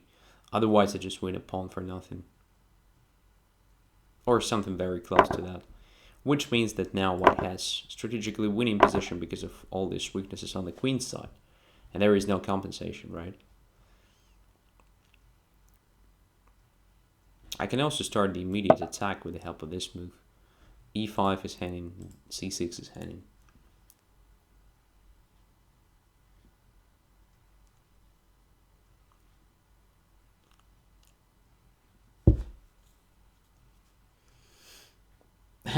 Carol Naring says, Andrey needs to go back to being a craftsman rather than trying to be an artist. Yeah. If I want to come up with better results, of course. On the other hand, when I lose a game, this means I make somebody happier. My opponent, for example. Is it really cool, for example, when I win one game after another? So you have a feeling that you have no chances. You feel really depressed. So I think sometimes it is even better when I simply lose a lot of games, right? So you have a hope. And this is kind of very important part of the motivation. To keep trying, to keep working. And since my main goal is actually to make you better, well, I see today's show very, very good one. So, queen c5. Let us attack e5 pawn.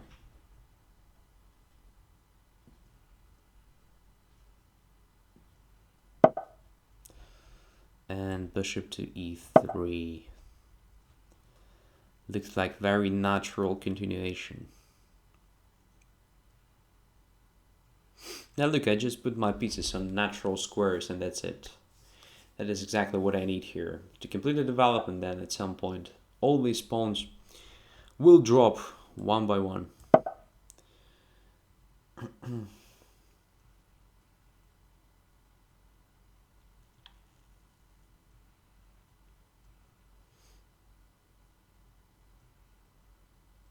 And black is still not developed completely, so yeah, should be easily winning.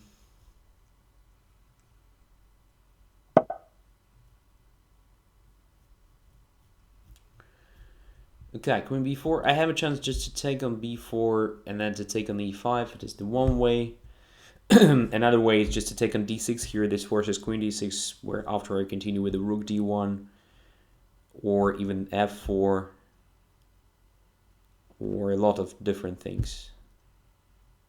Yeah, I think it's better just to keep queens on the board since I have a great advantage in development, right? So it's a better way to play, I guess.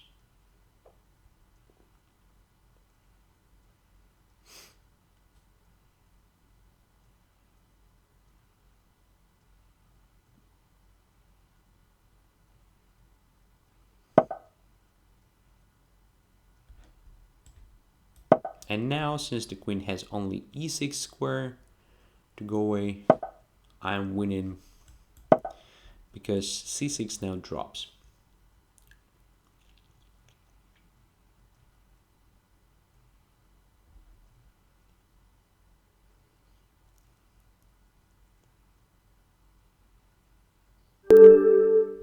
All right.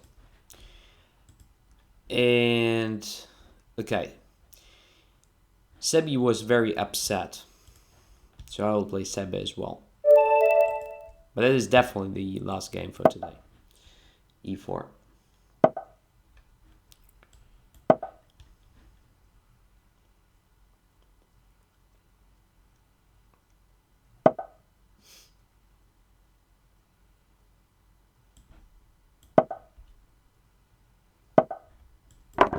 One more exchanged variation.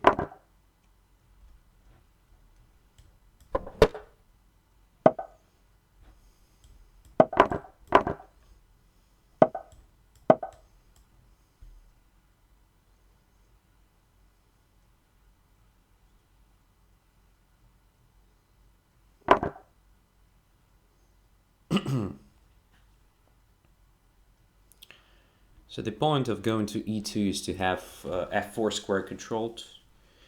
So that when black plays bishop d6, it's possible to occupy f4 square with the bishop. And then to try to do something with the d5 square.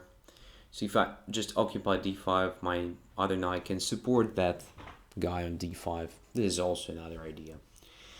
Behind knight e2 development. Alright. Here I'll just start with f3, preparing king f2, protecting e4 additionally. I'm just waiting for bishop d6 move.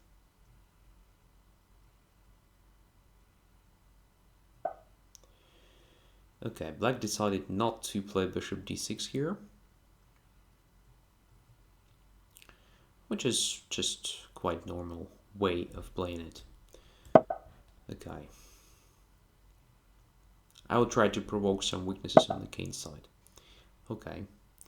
My opponent doesn't react to this provocation. It's quite well. Well played. Okay. Let's focus on probably attacking c5. And if black plays b6, then a5.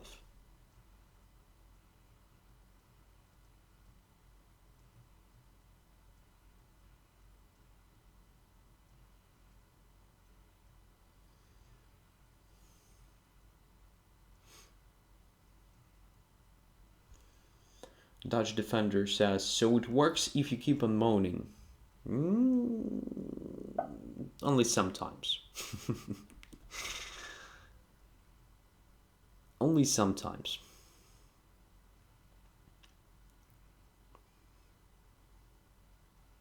Too many people were generous today. Just offering a draw in the absolutely winning positions in a sense of time and so on. So I decided just to answer with the same thing. Okay, there is another way to try to exchange this bishop through g3, I think. So let's try it. Bishop f2, bishop g3.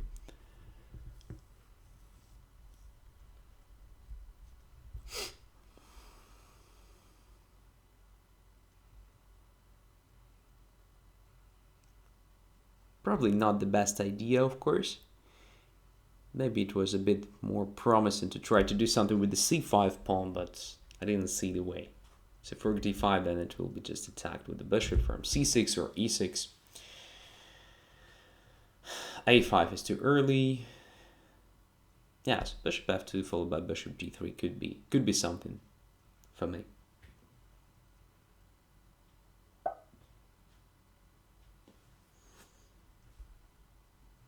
And this drops c5, if I'm not mistaken.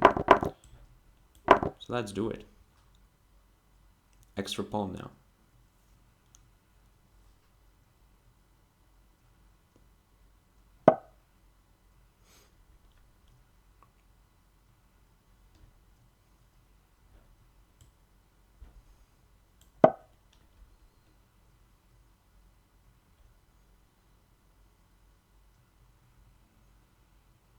I don't know why I play this, but okay. So now there is a threat of taking on c3, taking on d1, taking on a4.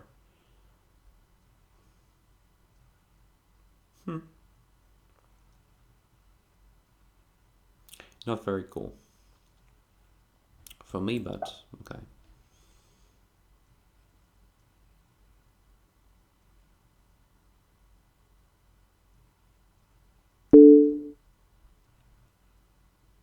Knight takes d1 prevents this bishop c3 with opposing color bishops,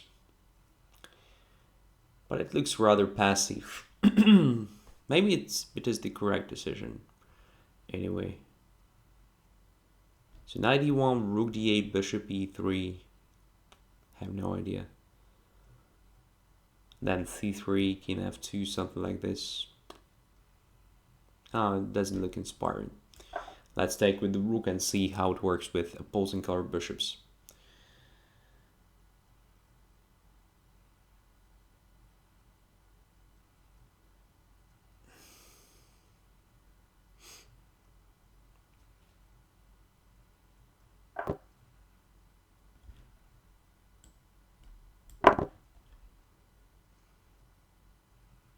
Now it's very close to a draw. Very, very close. Okay, we still have the rooks. Still have the rooks, so maybe... If I play bishop d4, there will be very annoying move bishop a4 attacking c2 and intending to play c5. So instead, I'll put my rook on d4. So if rook takes d4, I just play cd4. A very promising position, in my opinion.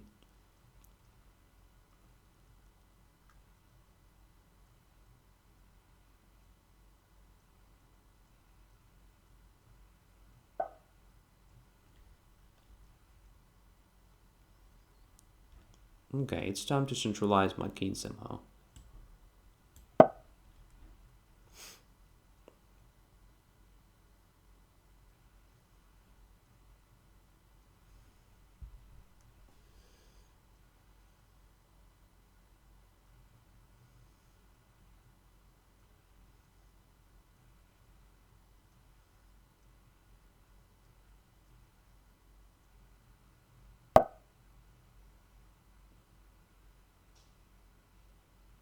Yeah, it looks pretty much drawish now.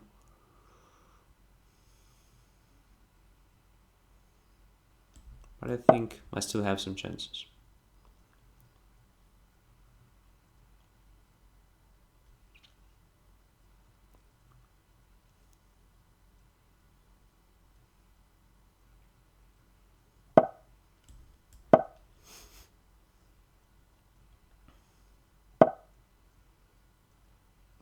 This doesn't change the thing. So...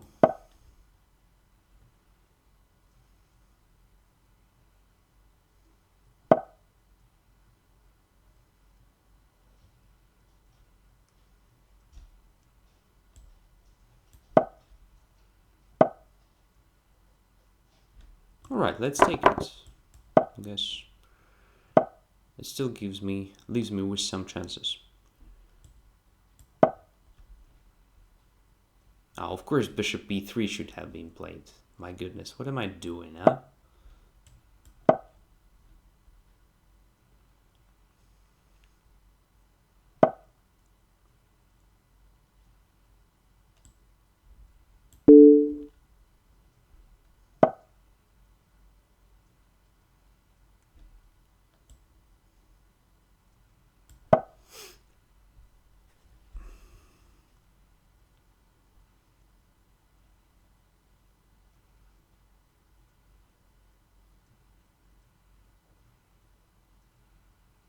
Oh, look at this.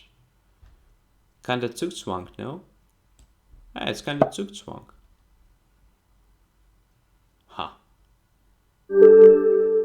Yeah, nice result. So look, the king has no moves, the bishop has no moves. There is a chance, of course, to play b5. Yeah, b5 should have been played. b5 should be played. And I don't know, I have to take or not? Probably not. It still looks drawish, but now when the bishop is here, I guess I have some chances. I don't know.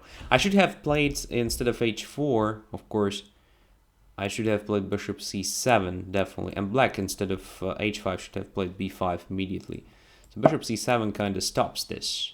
And after bishop c7, I think it's lost for black. Should be lost, because I have more tempi.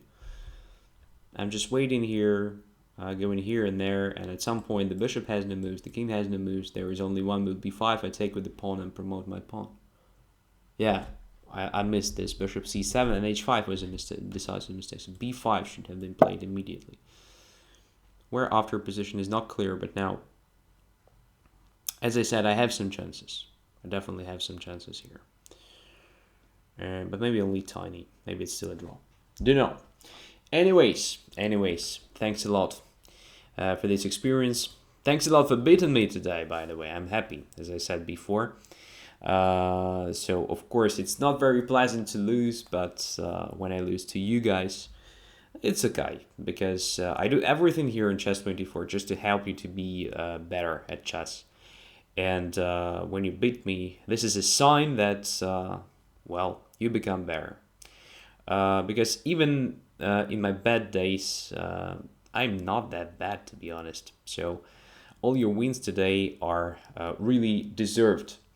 So I wish you a great weekend. Do not forget that the next week there is no training Tuesday because the Norway Chess starts and all premium members are welcome to enjoy the live commentary from Jan Gustafsson and Peter Swidler. So there will be a day off in the sense of training Tuesday next Tuesday. So see you next week during the next episode of Late Friday Night's Banter Blitz show. And, well, I promise I will do something to come back to the normal shape. I promise. I know it now sounds a bit strange because I promise this after each and every episode, but I definitely have to do something, right? Because, well, it's really annoying, for example, to make a blunder, one move blunder, or to lose on time every time, and so on. Okay, we'll see how I will solve this problem. And once again, thanks a lot. Wish you all the best. Take care. Bye-bye.